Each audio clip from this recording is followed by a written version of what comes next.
Hello,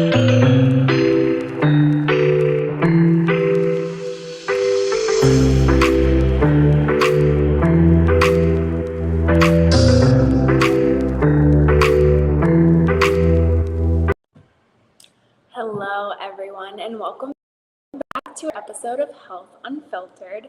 This week, I come to you with holiday tips and tricks. I know that sometimes the holidays can cause some added anxiety with all the gift buying and the in-laws seeing, the events, after events, work, family, friends. And I can see how those can all make us a little anxious. So many of my clients start to follow diets to prepare for the holidays because they get anxious about, am I going to overeat, or what am I going to wear? How do I not feel bloated? And that shouldn't be the case. The holidays should be a time that we enjoy and spend time with family, friends, or just relax and spend time however you'd like. And this is a time to count your blessings, not your calories. So during the next 20 or 30 minutes, I plan to give you all the holiday survival tips and tricks you need to make through the holidays without guilt or restriction.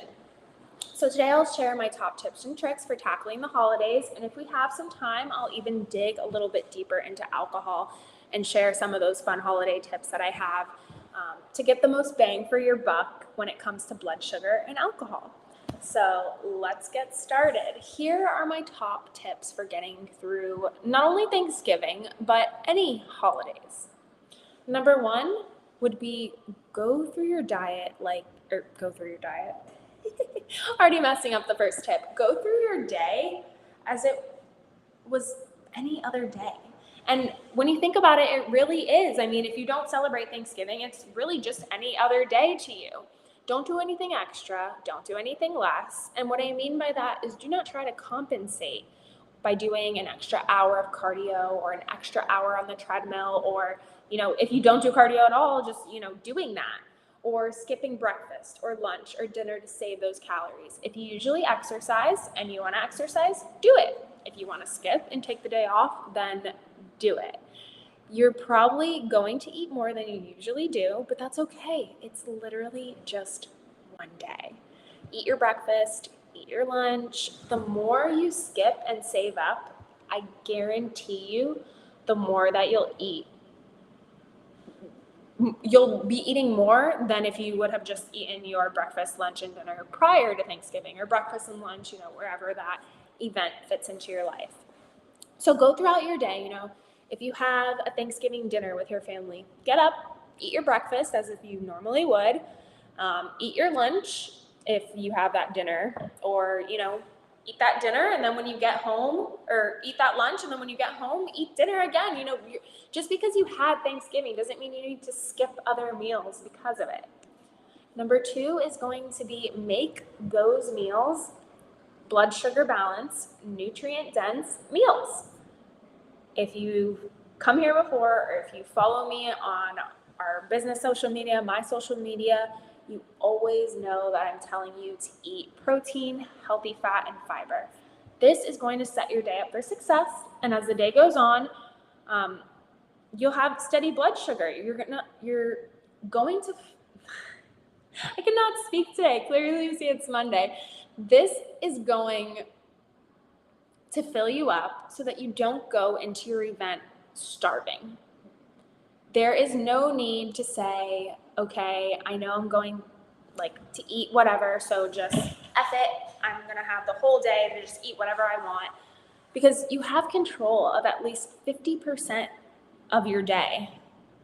If you eat protein, healthy fat, and fiber, and then go into Thanksgiving with the mindset that your blood sugar is already steady and you're not going to have those cravings, you will not feel the need to overeat, fill up on sweets. You'll be able to go in there, eat the things that you enjoy, have your regular meal with your turkey, mashed potatoes, whatever it is, and then have the pumpkin pie, have the cocktails, have whatever it is that is sweet and that makes you happy.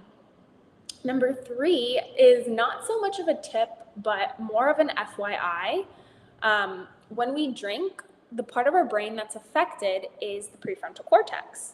And that's the part of your brain that's going to be in charge of decision making. So if we're restricting all damn day, and then we have a cocktail, and we start to loosen up, what do you think the first thing that your brain is going to tell you? It's going to say eat, like literally just eat. What have you been doing? So you can see how, alcohol starts to affect us. And I will go deeper into that as we get further through this. Number 4, when you show up, think protein, healthy fat, and fiber. And my clients all know PHFF, protein, healthy fat, fiber. So protein, you have your turkey, you have your ham, maybe it's chicken, maybe you guys do fish, your main proteins. Maybe you guys have lobster, maybe you have filet mignons, whatever it is, pick your protein. Then you have healthy fats. So charcuterie boards are filled with healthy fats, like cheese, or maybe there's some deviled eggs. What else is a good healthy fat? Most of the stuff that we eat is cooked in butter or olive oil, so maybe that's your green beans with some extra olive oil drizzled over the top.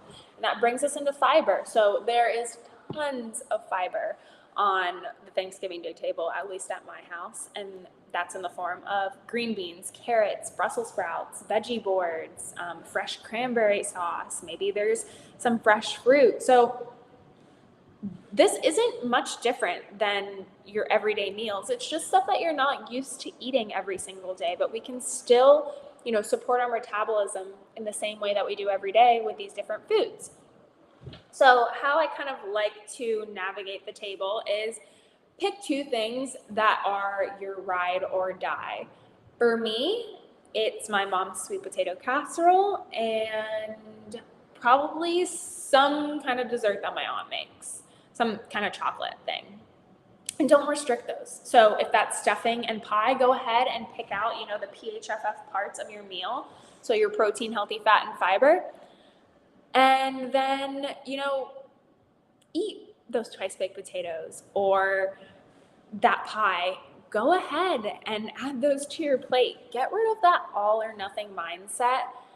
If we're going to have balanced blood sugar, you could still be having those foods that fulfill you with emotional happiness when, you're going to have more detrimental effects by restricting yourself or, eating those things and then punishing yourself the next day because you feel guilty or bad or whatever the case may be, anxious, bloated.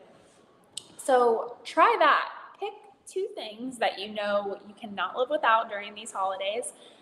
Fill your plate up with those other balanced, nutrient-dense things, and then see how much of those, not so good things you can really eat. I guarantee you that if you focus on that I don't even want to call it a healthy plate, on that balanced plate first, that you probably won't even be able to eat as much of those sweet things as you thought you wanted to.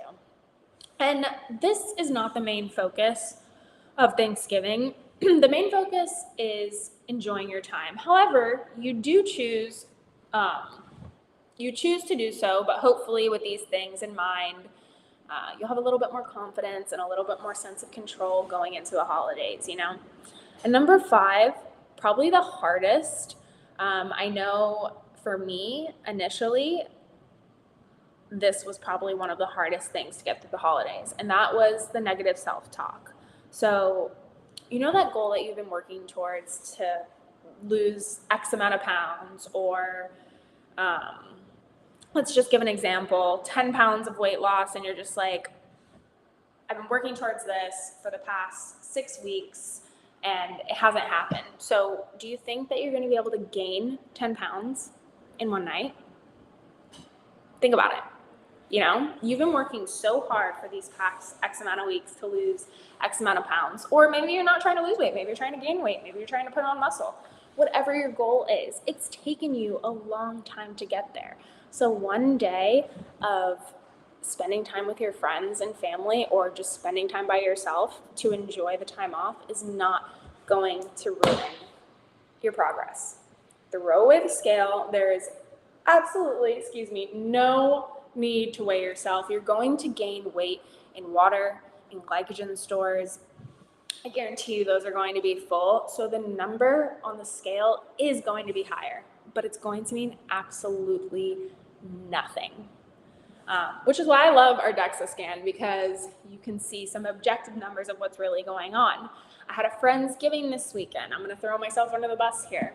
Went to Friendsgiving. I had a great time. I made my mom's sweet potato casserole, so of course I went in on it. Yesterday, I happened to step on the scale for like the first time in a while, and I was a little shocked. I was like, whoa, that number's a little higher than the last time I stepped on. And then I remembered, oh yeah, I went and had Friendsgiving. This weight is completely inaccurate. Any feelings that it made me feel are completely irrelevant. So just throw it away, hide it, wrap it up, stuff it underneath the bed, whatever you need to do to get rid of it, because it's unnecessary during the holidays. It's not going to be accurate, and there's nothing good that can come from it.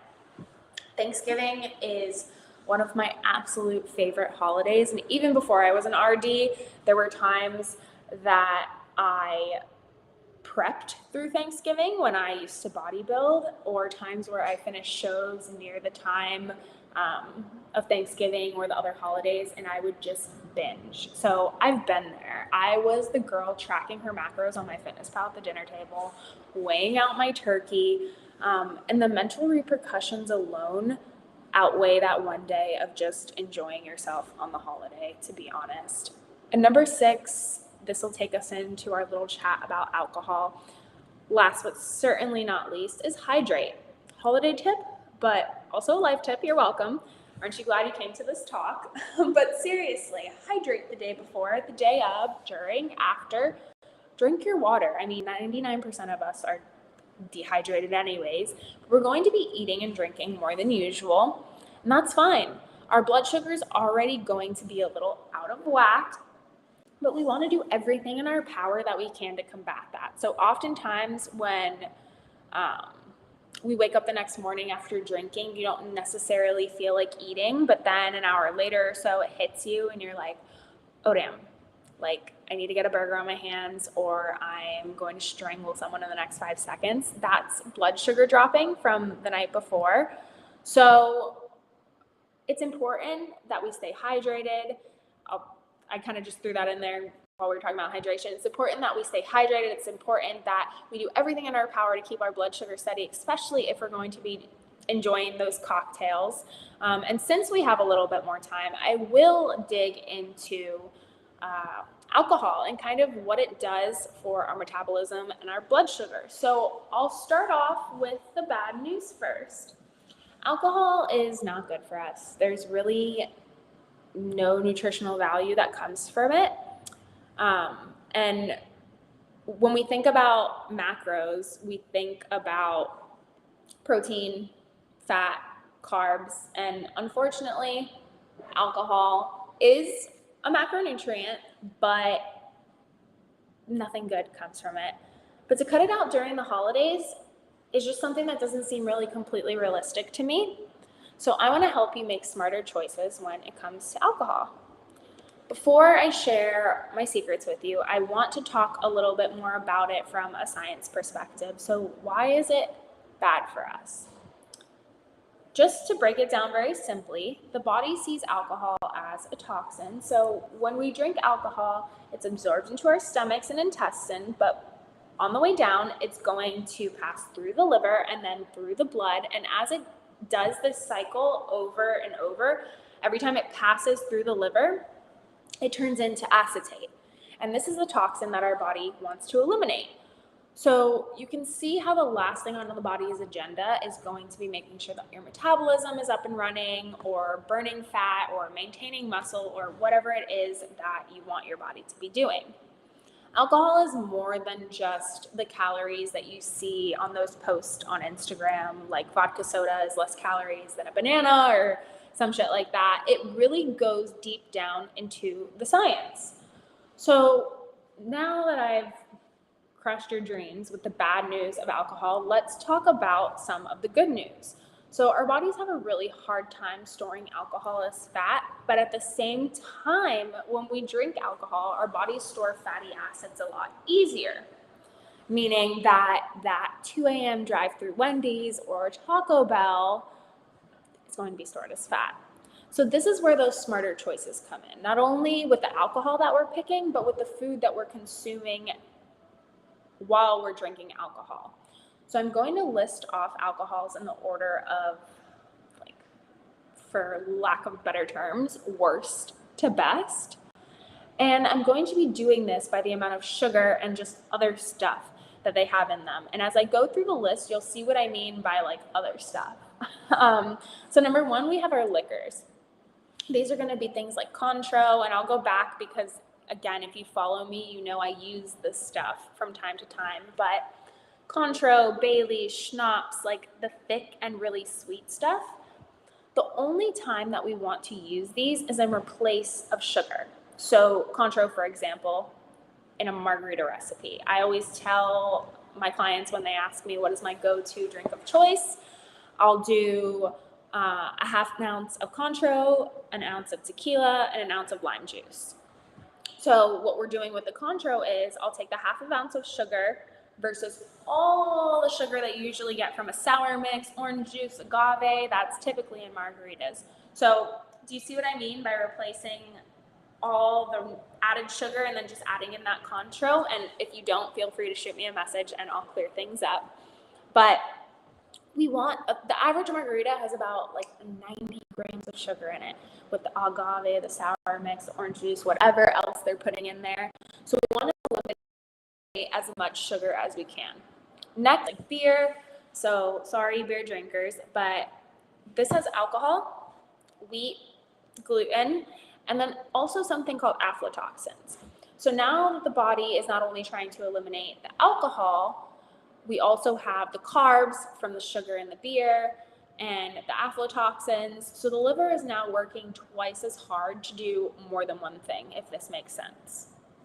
Number three is going to be sweet wines like Rieslings, Zinfandels, Moscatos. These are super sweet, and that's because they have a lot of sugar in them. And when we are eating a lot of sugar, drinking a lot of sugar, however we're consuming it, that is going to be stored as fat, especially if it's being accompanied by alcohol. Number four, this is where it starts to get better. I'm almost done attacking you guys, I promise. Four is dry wines. White wines, champagnes, Prosecco, Chardonnay. And I know a lot of us have always heard choose red wine because of the resveratrol, resveratrol in it, which has heart healthy benefits. But most times, these are actually going to contain more sugar and more aflatoxins than a glass of dry white wine, which when I learned that was very surprising to me as well. So just keep that in mind. If you hate white wine, don't drink it. There's always the next, which is my favorite option.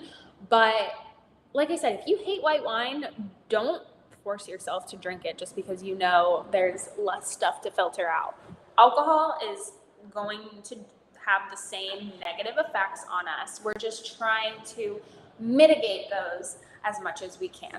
So if that means you're drinking a glass of red wine instead of white, don't worry about it. I'm just giving you some options and educating you about it so that you can make your most educated choice. Number five is going to be straight up liquor. Tequila, vodka, whiskey, rum. Have you ever looked at a bottle of liquor and then seen the word distilled? This means that it's literally just straight up alcohol. There's nothing else in there. So this is where you get the biggest bang for your buck, so to speak.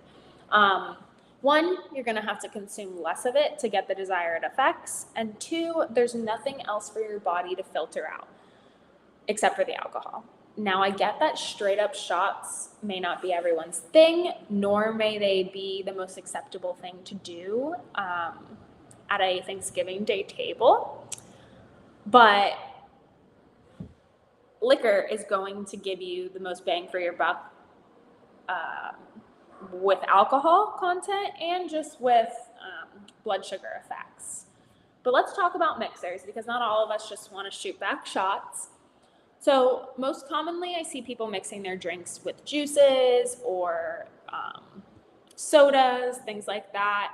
And while that seems fine and dandy, I would like you to take a look at the back of those and you'll see that per serving, so per like 8 ounces, and maybe you're getting 4 ounces in your cocktail, but who just drinks one cocktail? Per serving, they're gonna have anywhere from 20 to 40 grams of sugar. So let's say you're in the middle, 30, you have 3 drinks. That's already 90 grams of sugar just in mixers. Like, what a waste.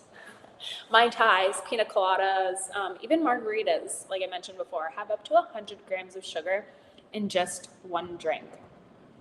And again, let's be honest, how many of us are drinking just one drink? So how do you still make fun, delicious cocktails without sacrificing blood sugar? I got you.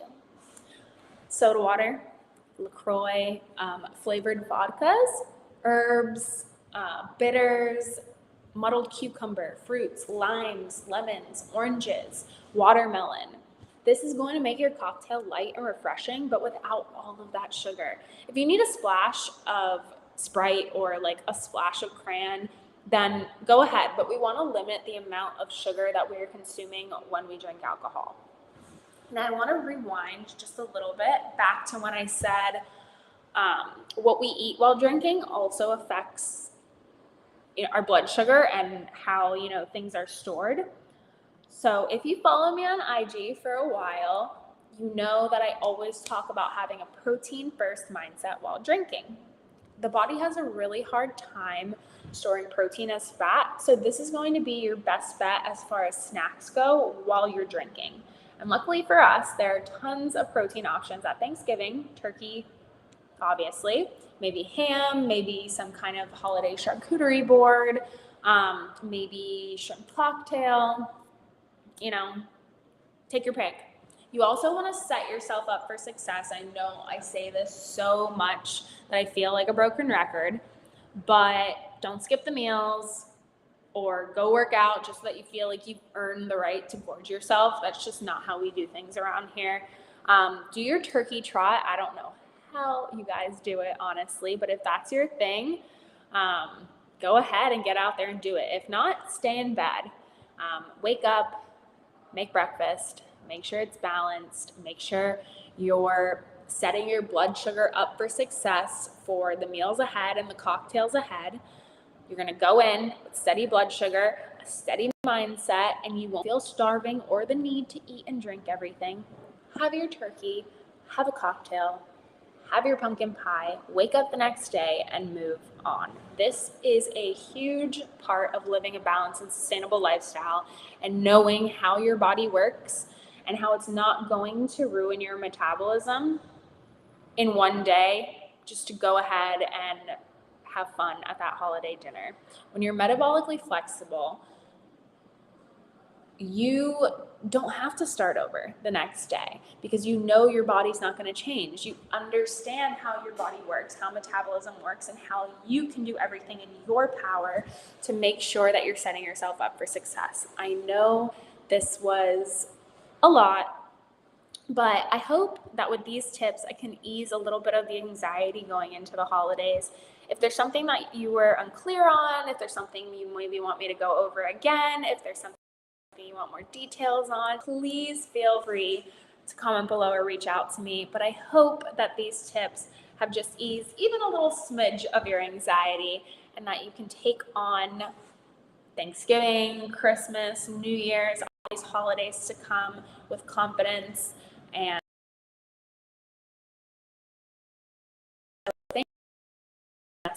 I